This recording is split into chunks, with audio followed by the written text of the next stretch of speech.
بسم الله الرحمن الرحيم. الحمد لله رب العالمين والعاقبة للمتقين ولا عدوان إلا على الظالمين، ونشهد أن لا إله إلا الله وحده لا شريك له، ونشهد أن محمدا عبده ورسوله. اللهم صل على محمد وآله كما صليت على إبراهيم وآله، وبارك على محمد وآله كما باركت على إبراهيم وآله إنك حميد مجيد. أما بعد، السلام عليكم ورحمة الله وبركاته. Tuko kwenye fani ya usul fiqh na kitabu tulicho nacho kinaitwa Al-Wajiz fi usul fiqh cha al-Ustadh Dr. Wahbat Az-Zuhaili, rais qism al-fiqh al-islami wa madhahibihi fi jamiati Dimashq. Huyu ni mwenyekiti wa kitivo au kitengo cha sheria za Kiislamu na madhehebu zake katika chuo kikuu cha Damascus, ndiye Syria huko, ndo aliandika kitabu hiki. Leo tuko ukurasa wa 97 kama mlivyonikumbusha, na tunasoma ad-dalilu sabi'u, hoja ya 7 ya kujenga sheria za Kiislamu. Sheria zetu za Kiislamu zinajengwa kwa hoja, na hoja zinachukuliwa kwenye Qur'ani au kwenye sunna za Mtume Muhammad sallallahu alaihi wasallam, au makubaliano ya wanazuoni au mapendekezo au mlinganisho au ziko hoja nyingi za kujenga sheria ya Kiislamu. Zinatofautiana kwa uzito tu. Qur'ani inakuwa ni uzito wa kwanza, na sunna zake au hadithi zake Mtume sallam zinakuwa uzito wa pili, na makubaliano ya wanazuoni wote zinakuwa uzito wa ngapi? Wa 3. Uzito wa 4 kiasi, ambacho kina mjadala, wako wanakubali na wako wanaokataa. Tunakubaliana kwenye hoja ya kwanza ambayo ni Qur'ani, tunakubaliana hoja ya pili ambayo ni mwendo wa Mtume Muhammad sallallahu alaihi wasallam, na tunakubaliana hoja ya 3 ambayo ni makubaliano ya wana wa zuoni. Kutoka hapo tunaanza kutofautiana, wengine wanakubali, wengine wanakataa, wengine wanakubali, wengine wanakataa, na ndio inakuwa chanzo kikubwa cha kuwa na tofauti wenyewe kwa wenyewe na kuwa na madhehebu mbali. Leo tuko kwenye hoja ya 7 ambayo pia haikubaliwi na wote. Wanaokubali wana hoja zao na wanaoikataa wana hoja zao. Al-urfu, aini tia dhumma, al-urfu.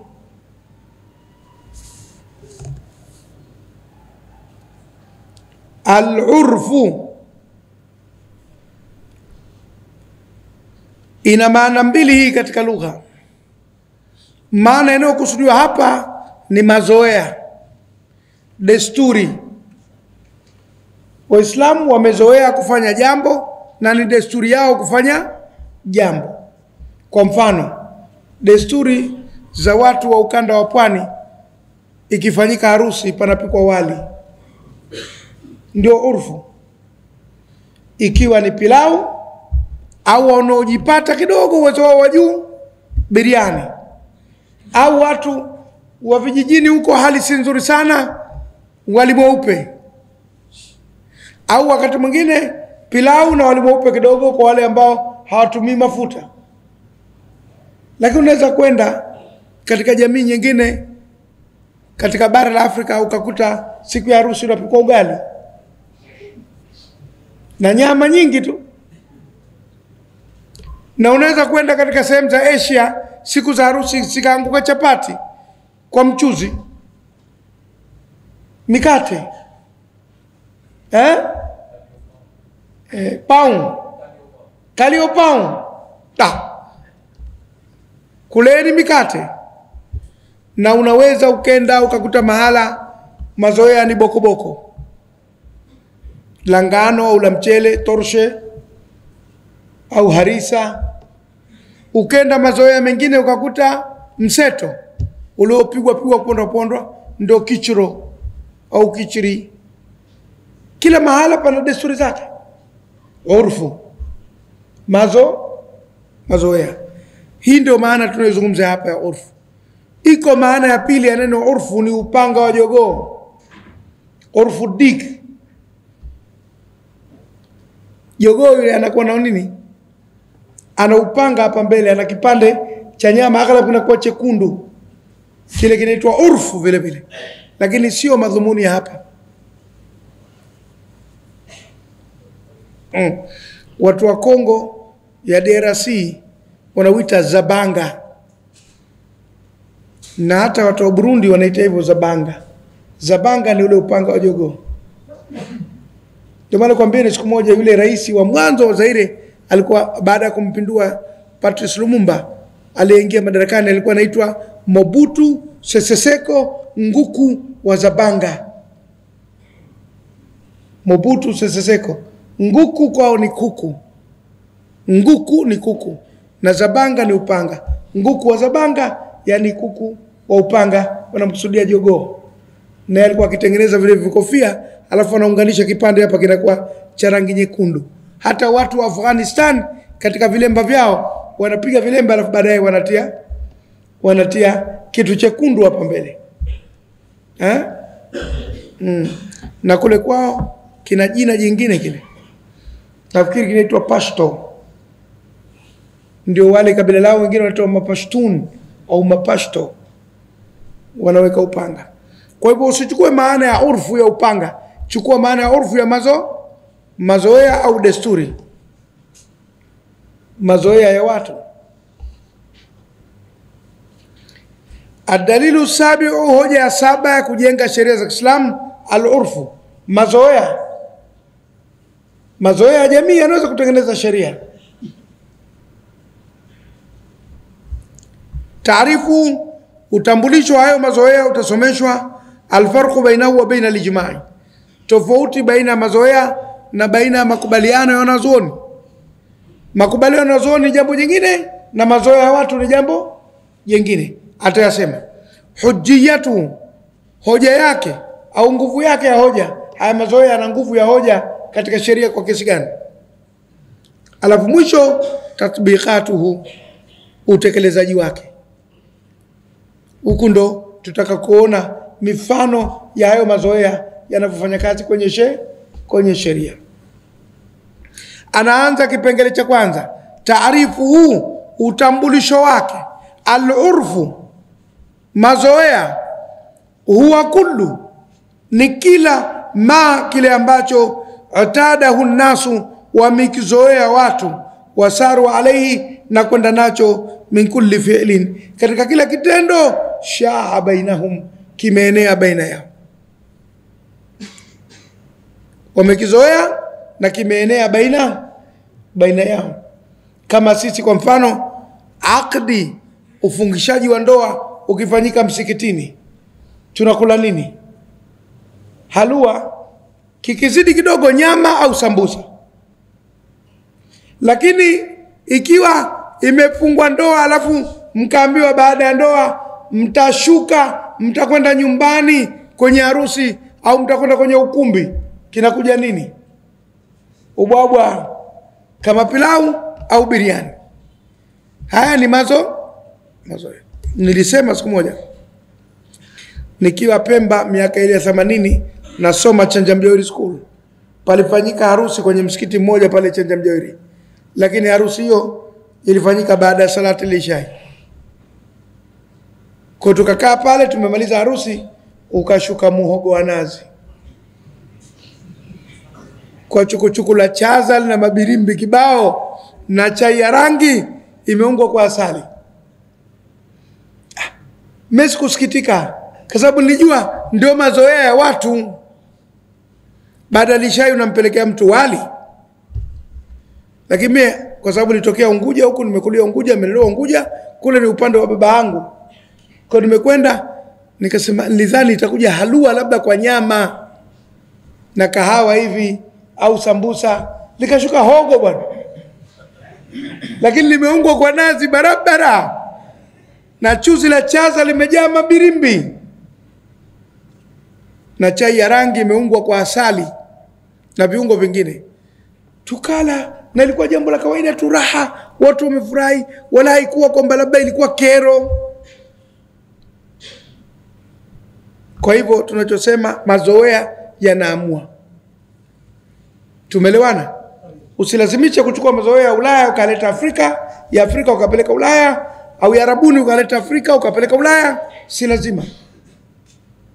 Ulaya harusi zinafanyika usiku, saa 4, saa 5 mpaka saa 6. Na vinapokuja ni keki, katlesi, sambusa, juisi. Usifikiri patakuwa na mpwago hapo. Kazandole, hakuna kazandole, yani kukaza vidole. Kaza vidole ni tonge, hakuna. Wasukuma, unaweza kwenda harusi ya Wasukuma ukakuta ugali kwa nyama, isikukere, ndio urfu. Tumeelewana eh? Haya. Nipotoa mifano ya misosi yote mmefahamu haraka. Ningetoa mifano ya nguo ingechelewa kidogo. Au qaulin, au ni kauli taarafu, wamezoeana, itlaqahu, kuitumia, ala maana, jua maana khasi makhsusi, la ta'lafuhu lugha, haizoelewi na lugha. Wanaitumia kauli lakini imezoeleka kwa maana fulani. Kwa mfano, ukisema chakula kwa Zanzibari aghlabu itakuwa ni wali. Ukisema chakula kwa Wasukuma utakuwa ni ugali. Kila mahala na mazoea yake. Ukisema chakula kwa Wahindi itakuwa ni mikate na michuzi. Neno lile lile moja chakula, lakini kila mahala linaamuliwa na mazoea. Mimi nakumbuka tuliokulia huku Mkunazini huku, maeneo ya Msikiti Baraza pale, pana watu wanakodisha baskeli. Fundi Hamisi na fundi Juma, na walianza kwa fundi dada alikuwa Muhindi pale. Sasa ukenda kukodi pale, anakwambia gari zote zimetoka. Baskeli anaziita nini? Gari. Rudisha gari yangu bwana, yani rudisha baskeli. Kwa hivyo ukisema gari pale inamaanisha baskeli. Hayo ndo mazoea. Na kuna maeneo kusema gari pengine kwa gari la ng'ombe au gari la punda. Ukenda Mombasa na Kenya kwa ujumla, usemi daladala, unasema matatu. Chukua matatu bana, uje mara moja, yani panda daladala uje mara. Ukija kwetu huku unasema daladala, matatu. Maneno haya yanatofautiana kwa mazoea ya watu na maisha yao. Sasa hivi ndo tuna hiyo boda boda. Zamani tunaita pikipiki, Honda, lakini ukenda Kenya wanaita tukutuku. Tukutuku vile inavyoondoka. Amechukua tukutuku bwana, amekuja, ndio boda boda. Kwa hivyo kauli yoyote ile ambayo watu wamezoeana nayo wakaitumia itakuwa ni urfu, na sheria itahukumu hivyo hivyo.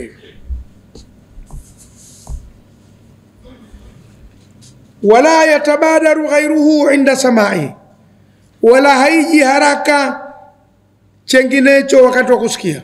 Ukisikia boda boda, wewe ufikiri jambo jingine, unajua hiyo ni pikipiki tu. Ukisikia daladala, wewe unajua kwamba hiyo ni gari ya usafiri wa pamoja tu. Tumevamiana. Na wao vile vile wakisikia tukutuku wanajua nini maana yake. Kwa hivyo kila mmoja anafika mahala anakubaliana na ule ufahamu na maelezo yale yaliyotajwa.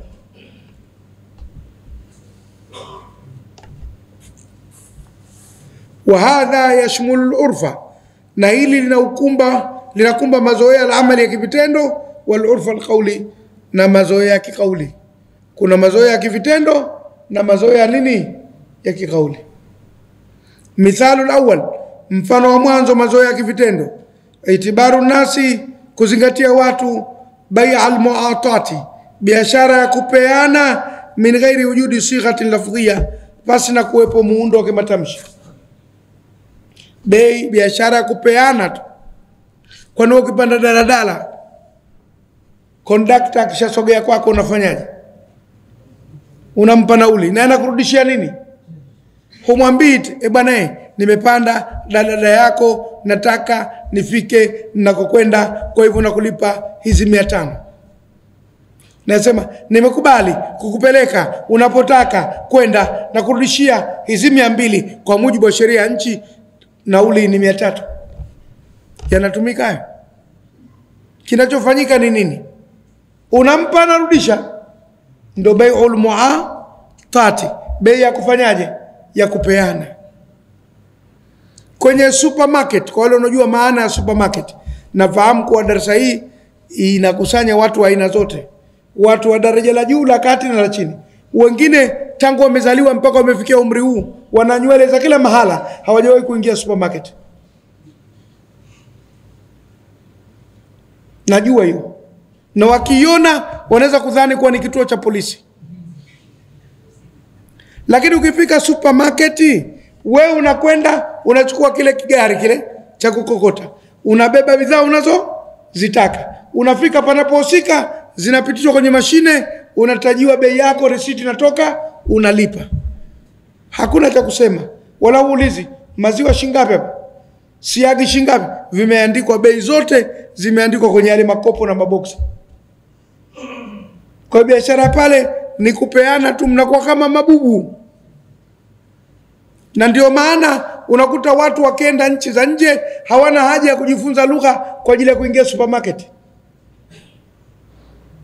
Wewe ukiingia supermarket hata kama hujui lugha, so vile vitu vyote vimeandikiwa bei. Kuna kibaskeli sio kigari kile pale, unashika unasogea, au unachukua mkoba. Wakati mwingine kuna hii mikoba ya plastiki mepesi iko pale mingi, unabeba unatia vitu unavyotaka. Ukitaka kutoka kuna sehemu pale unapeleka, anapitisha kwenye mashine, inakuja bei yako, unatoa pesa, unarudishwa change, unakwenda zako. Hakuna kusemeshana. Bai'ul mu'atat, biashara kufanyaje? Ya kupeana. Tumeelewana?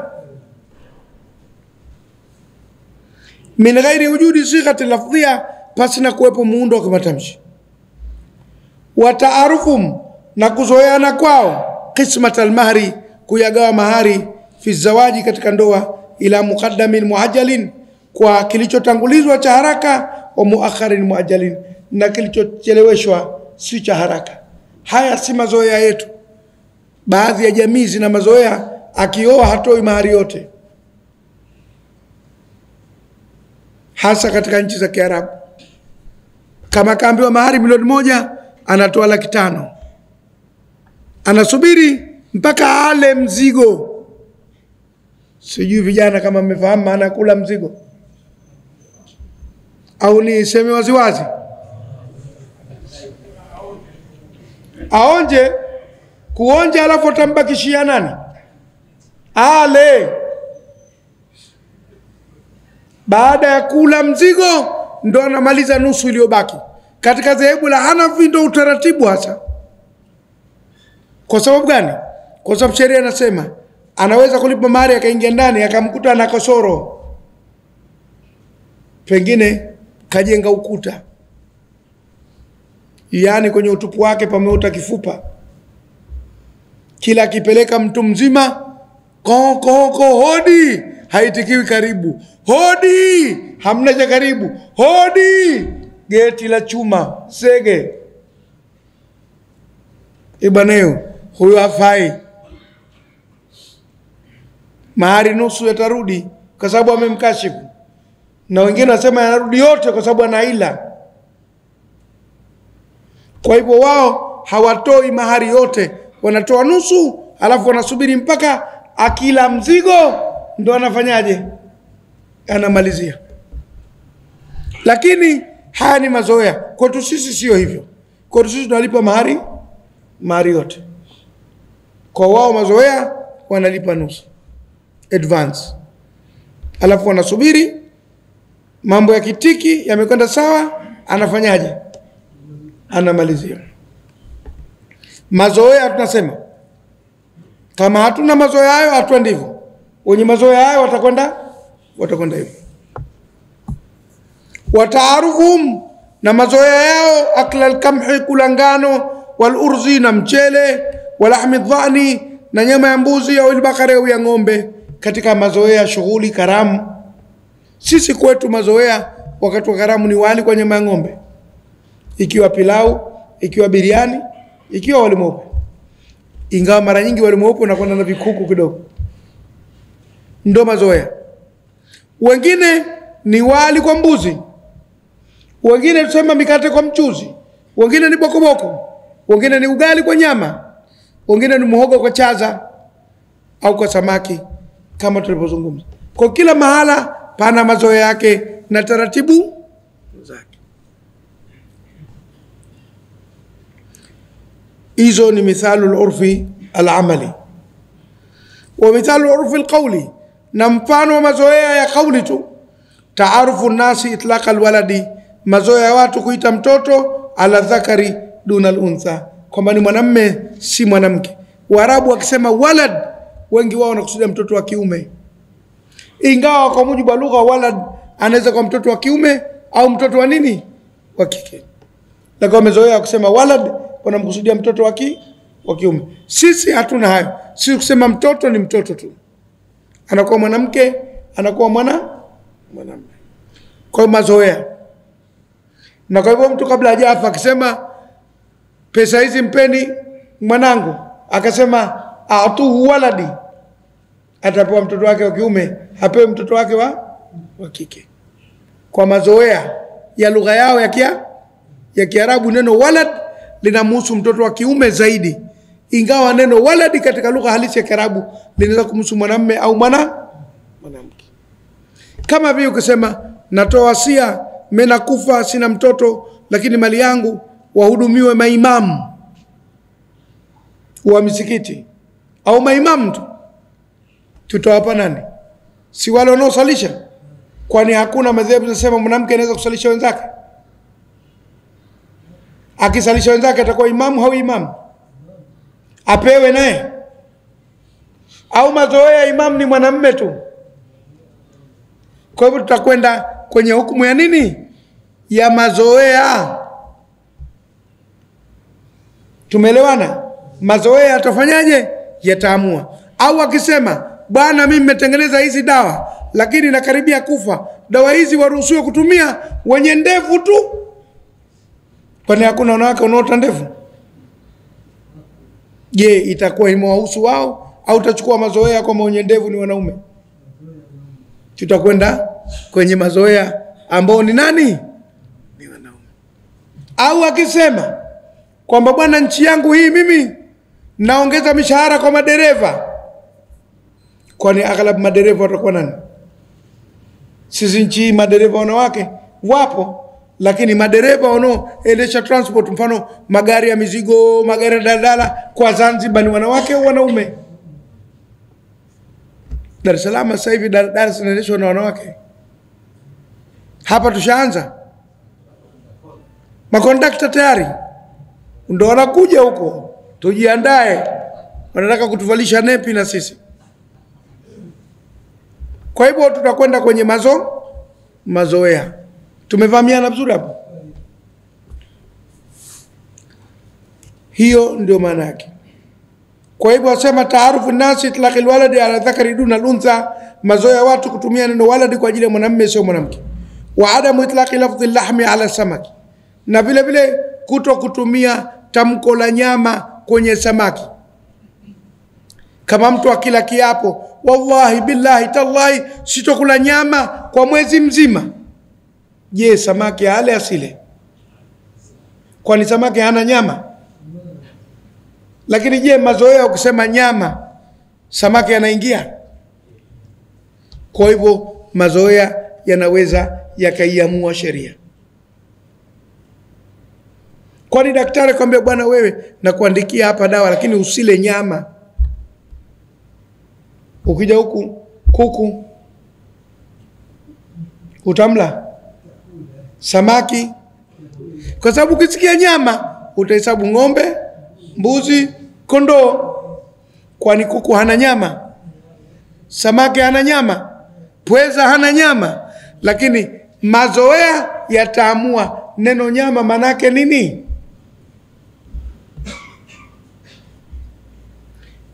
Sheikh Msabah, unafanya dawa hizi za mitishamba, kanuni yake usinyoe nywele.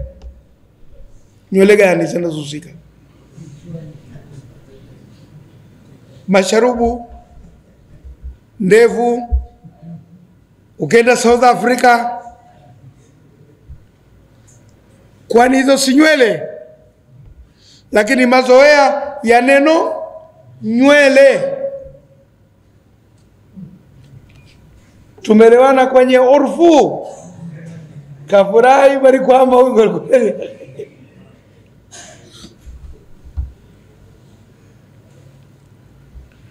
wa itlaqi lafdhi dabati ala alfarasi faqat, na kutumia neno daba kwa maana ya farasi tu. Na hii wanaitumia zaidi watu wa Iraki. Watu wa Iraki kusema daba kwao ni farasi, lakini kwetu daba inaweza kuwa na Waarabu wengine mnyama yote tu. Kwa tutategemea katika jamii. Kama ilivyo sisi tukisema nyama, samaki anakuwa yumo, kuku anakuwa hayumo. Na sisi wa Zanzibar tukisema mboga tunakusudia nini? Lakini watu wa bara wakisema mboga wanakusudia nini? Kitoweo tu. Kwa hivyo nyama inaingia, maharage yanaingia. Sasa daktari hapa bara kule akikuandikia, bwana wewe hutaki ule mboga, usile mboga, manake nini sasa? Kakuwa Lakini huyu wazazi wakamwambia usile mboga, utakwenda kula dagaa, utakwenda kula kuku, utakwenda sababu mazoea ya matumizi ya maneno. Muhimu sana kwenye sheria. Muhimu sana. Utakuja kuona kwenye tatbikati kule, kesi zinakuwa ngumu kweli kama ikiwa ufahamu mazoea ya watu. Yani kwa mfano ukimkuta Masai wako kweli, alafu kwambia mbona unajisaidia hapa? Atakwambia sijisaidia. Kwa sio kujisaidia manake kwenda haja ndogo au haja kubwa. Kwake kujisaidia manake kutafuta msaada. Atakwambia tu wazi mimi nakunya au nakojoa, hasemi najisaidia. Kwa sababu kwake urfu wa kujisaidia haupo. Unaweza kuyakuta ni madogo, lakini kwenye sheria yenda kafika mahala yakawa nini? Yakawa makubwa.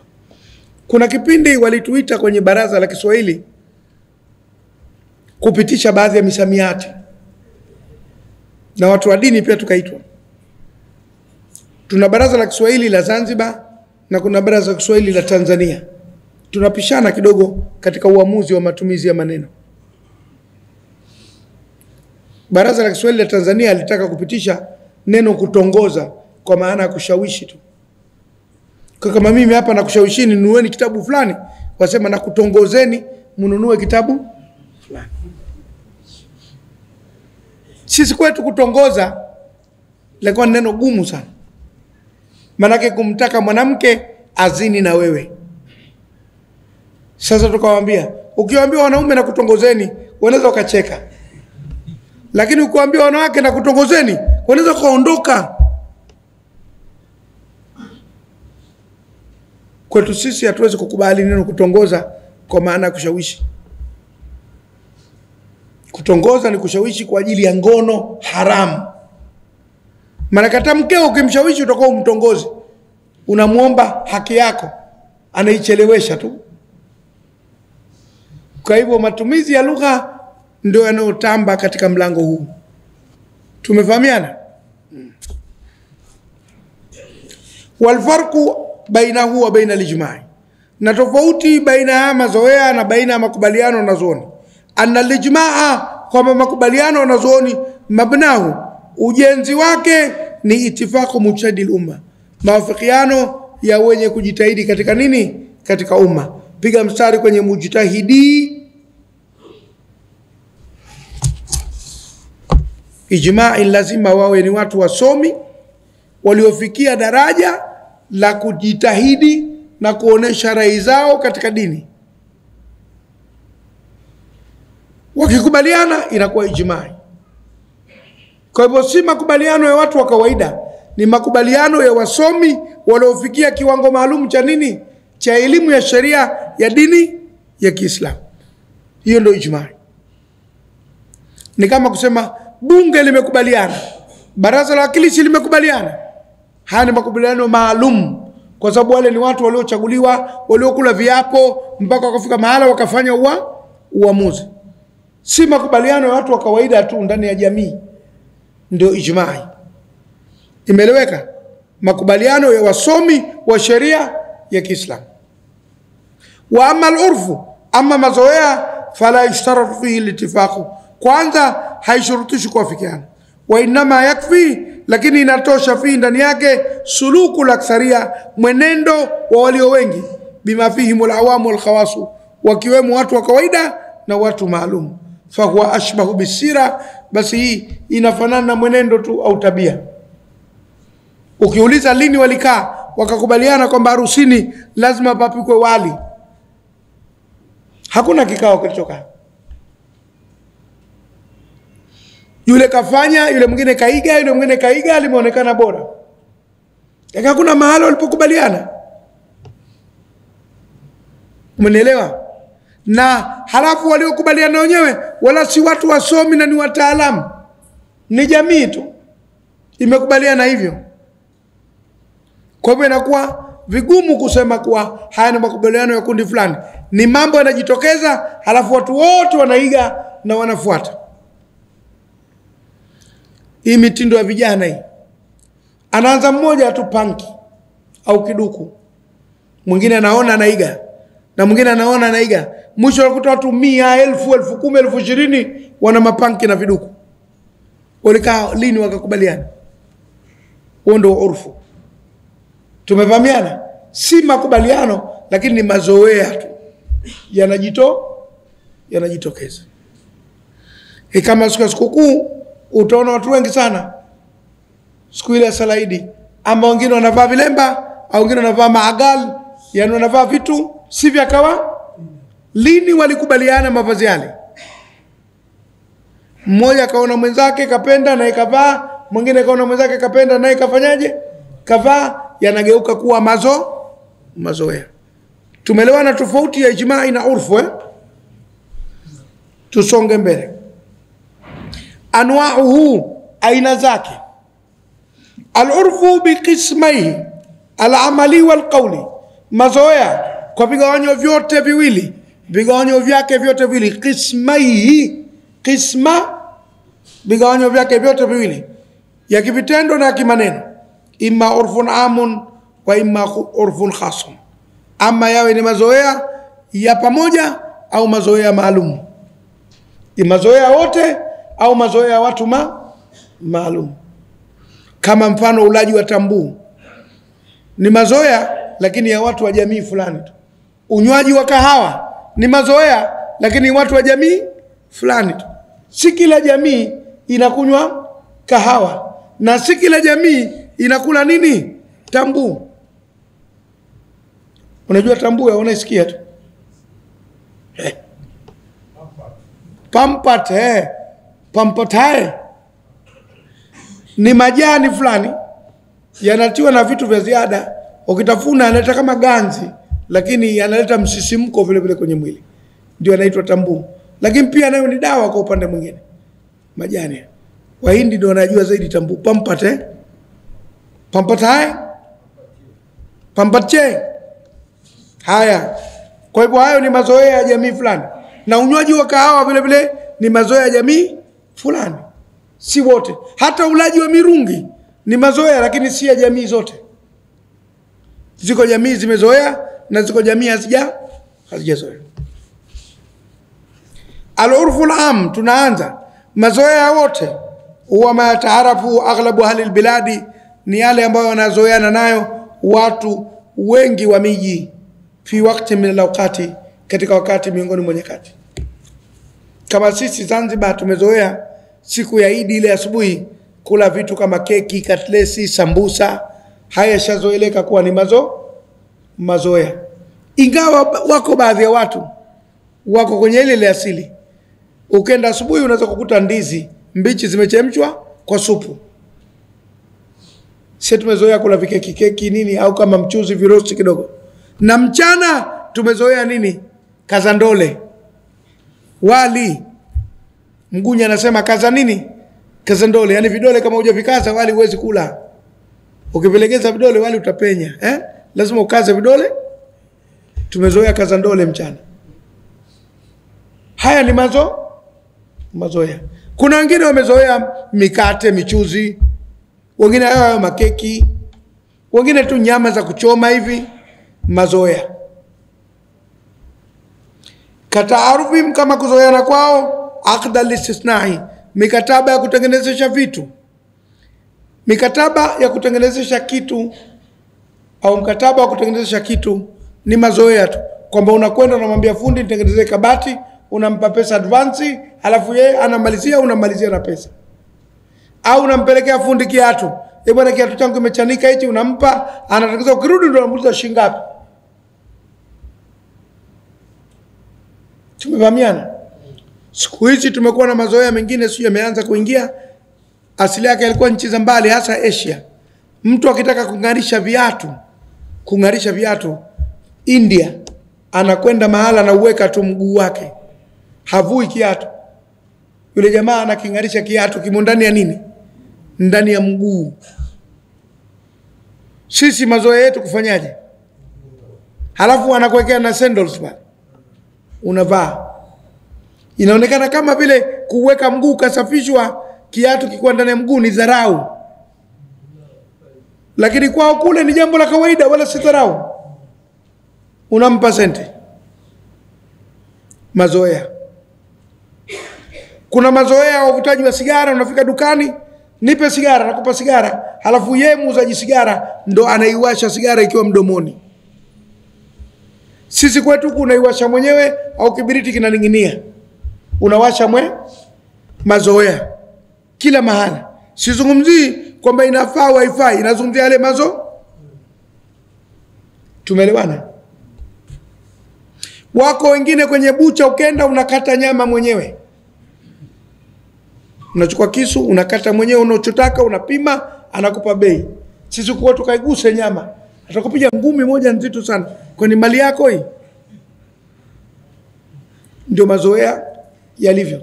Kila mahala na mazoea yake. Hata humu kwenye mahoteli kuna kitu kinaitwa buffet. Buffet unakwenda unapakua mwenyewe chakula. Shamaliza kula ndio unatajua bei yako.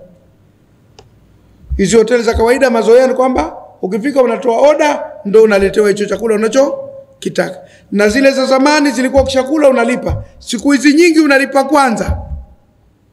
Maana likianguka bomu pale unakwenda mbio, pesa ushatoa. Utadai chakula mwakani baada ya nchi kumaliza vita. Mazoea yanaamua. Wasimali lafdhi alharami bimaana talaqi, wengine kutumia neno haram kwa maana ya talaka, liinhai aqdi zawaji, katika kumaliza mkataba wa ndoa. Akisema mwanamume akimwambia mkewe anti alayya haram, wewe kwangu mimi haram, kwa wengine maana yake kishamwacha. Sisi kwetu ukisema hivyo bado hujamwacha. Inawezekana hicho ni kiapo, inawezekana nini. Si mazoea yetu kumwacha mwanamke kuambia nini haram. Labda tuseme kwa upande wa pili, kuna makabila fulani bara, hasa kabila la Wasukuma, kuoa kwao ni kununua. Nimenunua binti yako kwa ng'ombe 80, maana ndo nimeoa. Sisi kwetu kusema nimenunua binti yako kwa ng'ombe 80, maana umemfanya mtumwa, hujamuoa. Kwa yale mazoea kutumia neno kununua kwa maana ya ndoa kwetu hayapo, lakini kwao yanageuka kuwa ni nini? Ndoa. Kwa hivyo utakwenda na watu na jinsi vile watu wanavyosemeshana. Tumeelewana vizuri? Kama mazoea mpirani kutukanwa ni jambo la kawaida tu. Mwanaharamu wewe umekosa goli pale, kawaida. Lakini akikwambia maneno yale nje ya mpira, unaweza kupigana. Tumefahamiana? Kwa hivyo matamshi nayo yatategemea mnazungumza mahala gani. Sisi Zanzibar huku yako maneno kwetu si matusi. Ni tusi lakini si kubwa. Na bara kuna maneno vile vile kwao ni tusi lakini si kubwa. Yaani Zanzibar kwambia acha ukhanithi huo. Hujamtukana sana. Usilete ukhanithi wako hapa. Lakini Mtanzania bara umwambie hasa kwa bara, wewe khanithi, acha ukhanithi wako. Mtagombana. Tumefahamiana? Lakini na pale Dar es Salaam napo acha usenge huo. Ni jambo la kawaida tu. Huku Zanzibar ukiambiwa neno hilo unataka kupigana. Si maneno mazuri, lakini nasema mazoea yanaweza kupunguza makali ya neno au yakaongeza makali ya nini? Ya neno. Tumevamiana?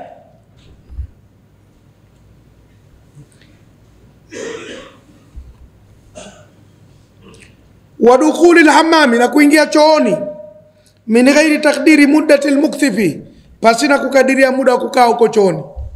Kwa vile vyoo vya kulipa. So vyoo vya kulipa viko siku hizi 500 ilikuwa 100, ilianza 50 nakumbuka. Alafu ikaja 100, ikaja 200, siku hizi 500. Sasa umekwenda chooni unakojoa 500, unakunya 500, unapiga puu 500, unakoga 500. Malipo ni shilingi ngapi? Utakaa muda gani huko? Mpaka wapate wasiwasi. Waseme, mbona kakaa sana? Uko salama lakini huko?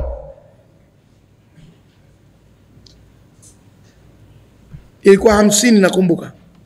Ikaja 100, ikaja 200. Sasa 100 ngapi? Na mwelekeo ni ngapi? 1000. Acha hiyo. Daladala. Umepanda daladala unatoka Fuoni. Ukishuka Kwerekwe nauli ni ile. Ukishuka Magomeni nauli ni, ukishuka Kisonge na ukija ukashuka Kiswandui. Sababu haya ndo mazoea. Lakini ukipanda taxi itakuja tofauti. Ukipanda boda inategemea masafa unayokwenda. Daladala inaamua ruti tu. Ruti hii 500 ngoma imekwisha. Ingawa wako wengine na wakizidi sana wanaongeza kidogo. Kwa hivyo hayo nayo ni masuala ya mazoea.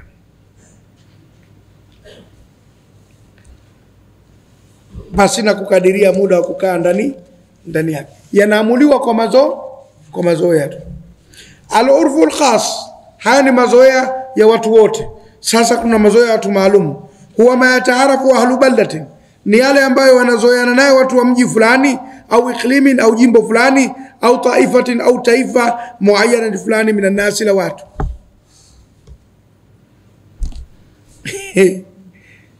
Niliwahi kualikwa chakula na mabedui Madina. Nilikuwa na mwanafunzi mwenzangu mmoja bedui, wakaniambia tuanze tukale chakula nyumbani siku hiyo. Akanichukua. Tumekatisha majango huko tukaingia. Wana mahema tu. Tumefika tumekaribishwa nini? Kitu cha kwanza limekuja beseni la vitunguu maji vimemenywa. Mtafune vyote mpaka mmalize. Hii nini? Akaambia ndio desturi yetu. Unatafuna vitunguu vya maji mpaka unamaliza machozi. Maana vinatoa machozi vile.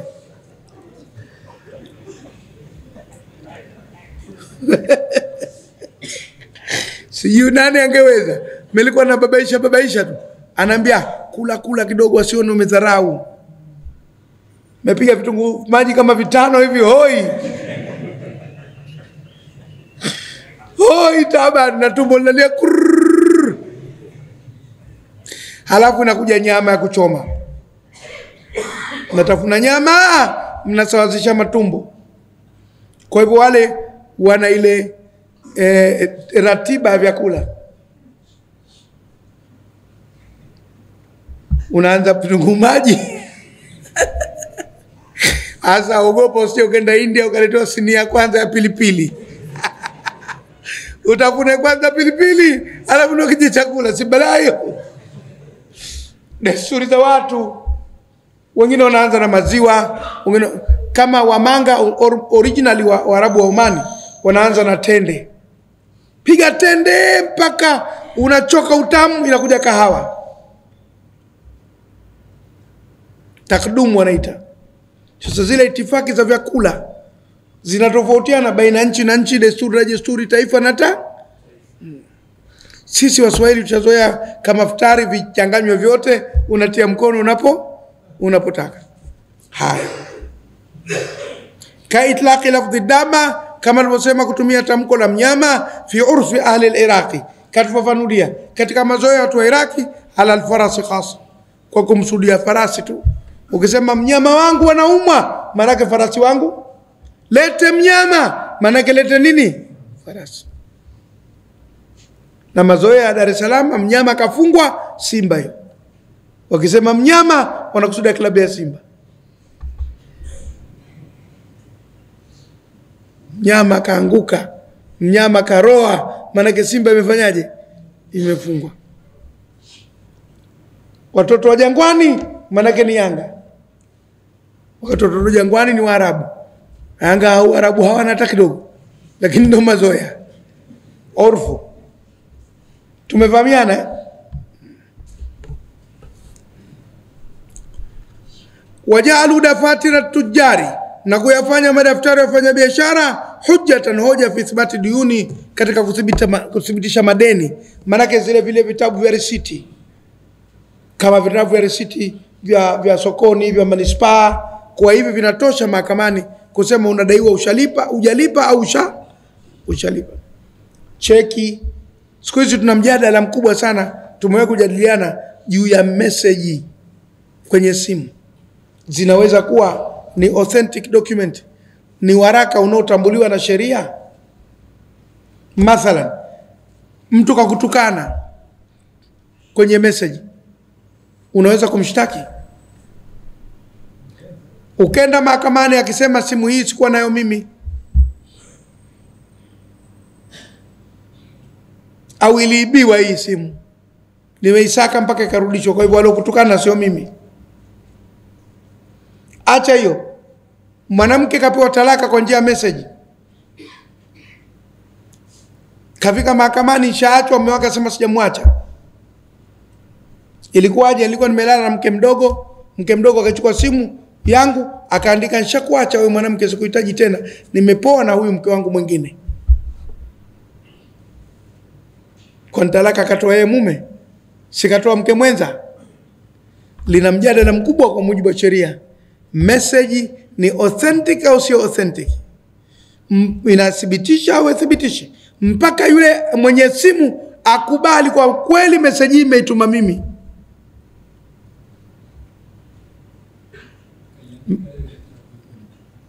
Na hiyo kuiandika unathibitisha vipi sasa? Mzee, kama simu ni yako si lazima iwe umefanya wewe. Ndo tuna mjadala sasa hivi katika sheria. Leo unajua hiyo kama ina mjadala mkubwa sana. Na kesi zake zinakuwa ngumu. Zinakuwa ngumu kwa kweli. Haya, nitamuuliza hakimu yote pamoja na wewe. Lakini ndo nataka nikwambie kuwa mjadala upo. Sisemi kwamba sheria hazikuwa zikisema hivyo. Nazungumzia sasa kuna nini? Kuna mjadala. Mimi nilikuwa naendesha vipindi kwenye mtandao mmoja. Unakwenda mpaka Ulaya. Mwanamke mmoja akaangalia mawaidha yale, akanitumia mimi kwenye simu yangu message, pamoja na mawaidha yako makali lakini wewe shekhe ninakupenda. Alafu akanitumia na picha yuko uchi. Nikaifutilia mbali. Sikumjibu chochote, maana ningemjibu pengine ibilisi angenitawala. Nikasema na mimi nakutaka hivyo hivyo. Sasa si balaa hiyo. Niliona, sikutazama, niliona. Sikutazama, niliona. Siku sababu imekuja message, lazima uifungue. Sasa ukifungua unafanyaje? Unafumba macho kisha kufungua message. Si unaona? Ukisha kuona ndo unarudisha.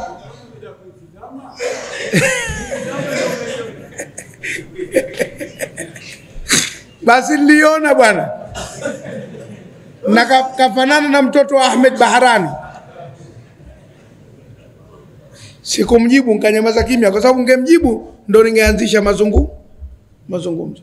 Sisi mashekhe kuwa na simu, anaweza kuamua tu namba ya simu ya shekhe maarufu, tunazungumza kwenye redio, tunaomba namba ya shekhe, inatangazwa. Sasa akikutumia kitu kama hicho unafanyaje?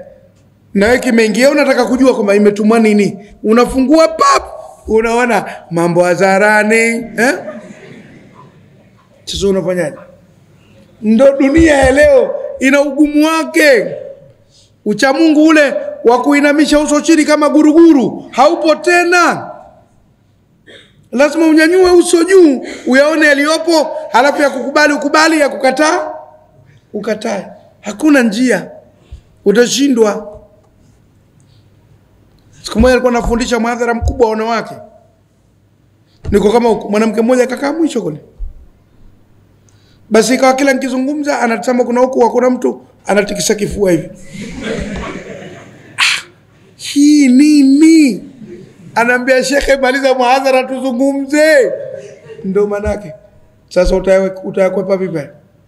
Na jitu limekuja na hijabu na nikabu linakutikishia mifuko ya dona, hanganga.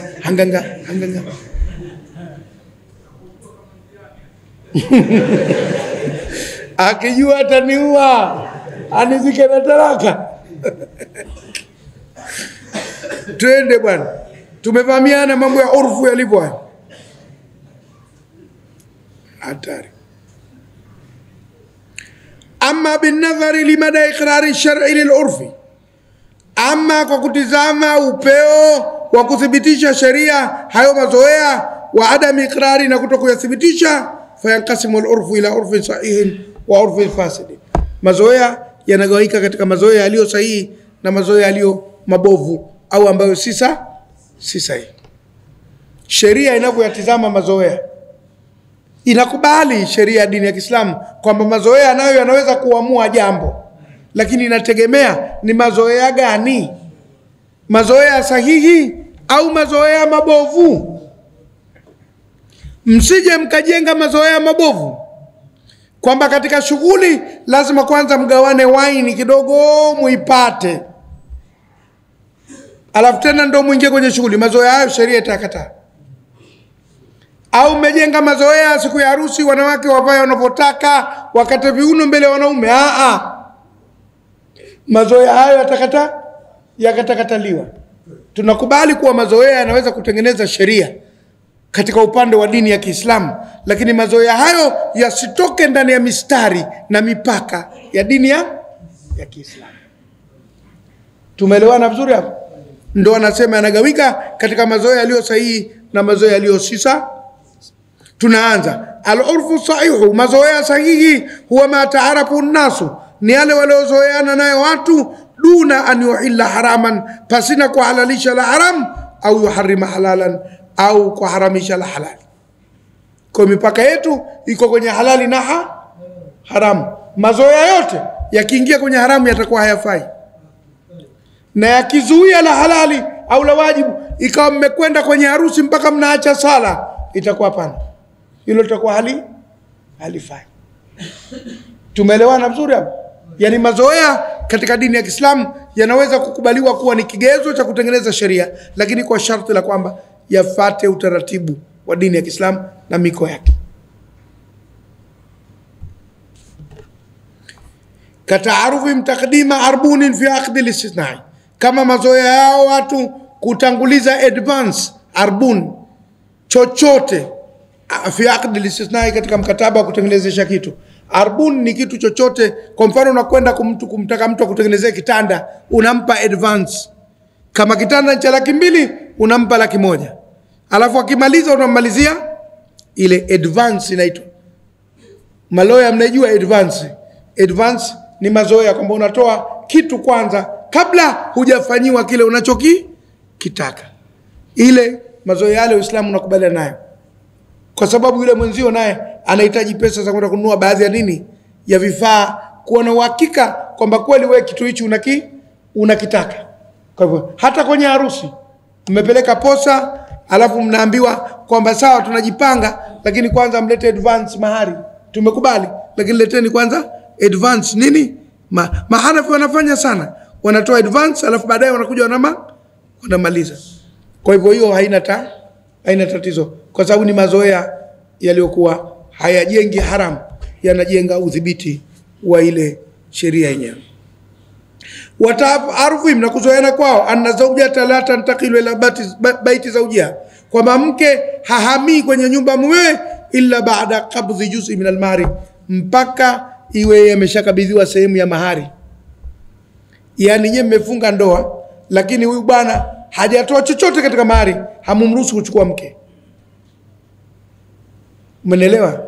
Kaja yule kaposa nini, mmefungisha ndoa, hajatoa chochote, mnaambia mke atabaki hapa hapa, katafute pesa uje utoe japo robo au nusu ya mahari ndio tukupe mke. Hatuwezi kukupa mke hapa huna chochote ulichokitoa.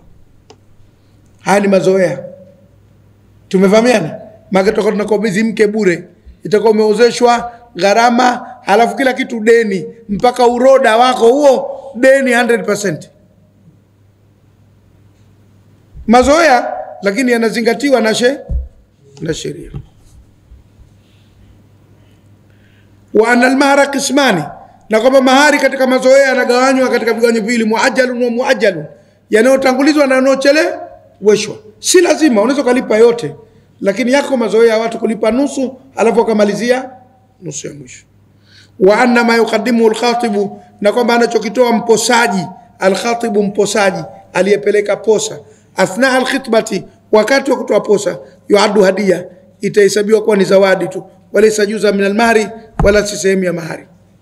Siku ile ya posa kwa mfano, akenda pale hataja kubaliwa, akaanza kupeleka kanzu, magauni kwa mwanamke, sijui akampelekea mitandio, sijui nini, yale yote hayamo ndani ya nini? Ya mahari. Zile ni zawadi, hawezi kuja kuzidai kama ndoa itavunjika. Sisi hatufanyi Waswahili, lakini wazungu wanafanya sana. Ile posa inapokwenda inakwenda na mazawadi. Kwenye siasa ndo tunayo. Wakati wa kampeni mtu anaweza kufanya mambo makubwa, alafu akishindwa uchaguzi hawezi tena kuja kudai gharama alizozitumia. Kwa ajili ya kufafanua dhana hii, ngoja nikupeni mfano mmoja. Alikuja mtu mmoja kwangu nikiwa kule Fuoni, akaniambia, Sheikh Msabah, nimekuja na swali langu la ndoa, lakini kabla sijakuuliza ngoja nikupe sadaka yangu. Akanipa shilingi 5,000. Nikaikamata mkononi. Akaniuliza swali lake. Nilipomjibu hakuridhika. Yeye alifikiria nitakavomjibu itamsaidia yeye. Akaambia, ile 5,000 yangu naomba urudishie.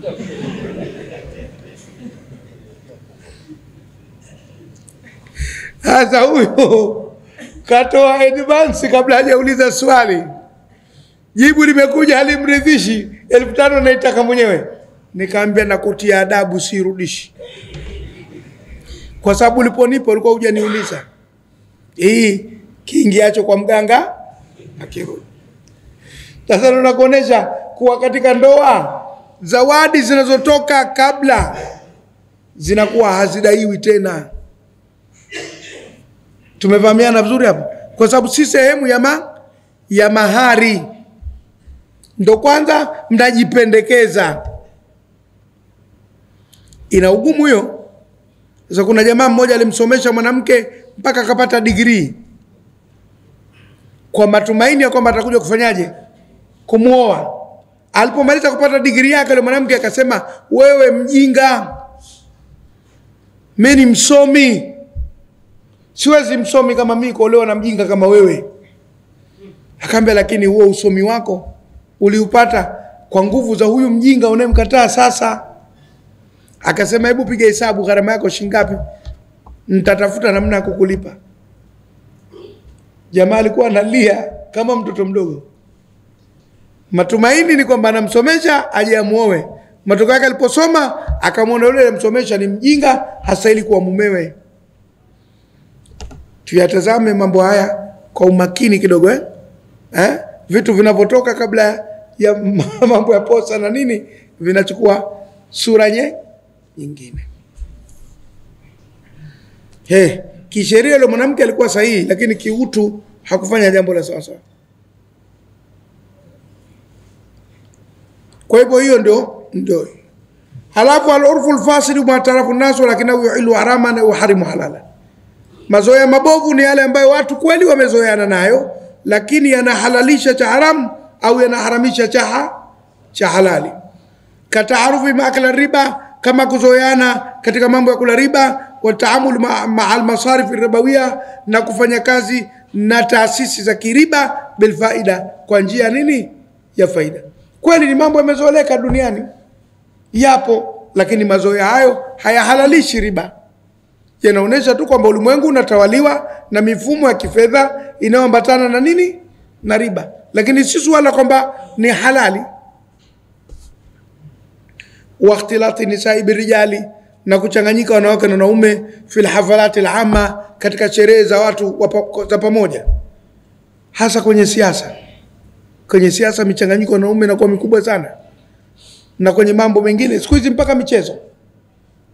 Hata siku hizi mechi kubwa wanawake nao wanaendelea kuwa mashabiki, tena wanakata mbuno kwa kweli wakati goli linapofungwa au wanaposhabikia timu zao. Kwa hivyo ile michanganyiko sasa bado, pamoja na kwamba ni mazoea, lakini dini haizungumzii kwamba ni halali. Mpaka wewe mwenyewe ujipange kwa kweli kuepuka ule haramu uliomo ndani ya ile michanganyiko. Unaweza ukajitahidi ukaepuka, lakini utakuwa katika kundi ambalo sio wengi wanaoiepuka. Kwa hiyo inabaki kwa juhudi yako binafsi. Ni sasa tunapopanda kwenye madaladala humo, kwani hakuna michanganyiko? Kwani wewe ukae hapa na kaka hapa kibonge cha mwanamke paja lake moja yako wewe mawili, mnatengwa na udhu?